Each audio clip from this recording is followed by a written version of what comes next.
এই যে বটবৃক্ষ আছে, হ্যাঁ, এই বটবৃক্ষ এটা নতুন করে করা হয়েছে, কিন্তু আরো বড় বৃক্ষ ওপাশে আছে, মানে ওই মন্দিরের পিছনের দিকে। আচ্ছা আচ্ছা। তো সেটা আজ থেকে প্রায় ধরুন 400-450 বছর আগে সেই বৃক্ষ এখনো পর্যন্ত আছে।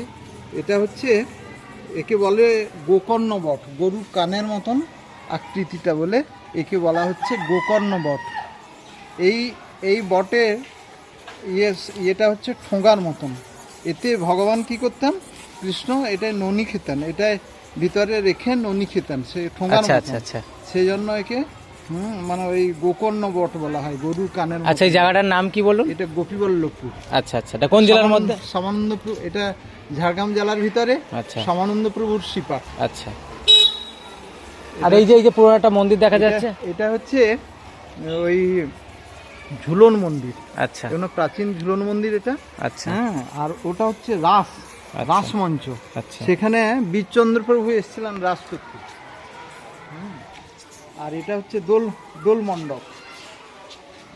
এই জায়গায় ভগবান দোল করতেন। হ্যাঁ, এখানে দোল। আচ্ছা আচ্ছা। দোল মানে মন্দির থেকে বিগ্রহ আসেন, আচ্ছা, এখানে দোল খেলা হয়। আচ্ছা। এখানেই বাড়ি তো? হ্যাঁ। আপনার কি নাম বলুন? আমার নাম আনন্দ দাস। আচ্ছা আচ্ছা। জয় নিতাই, জয় গৌর। আমিও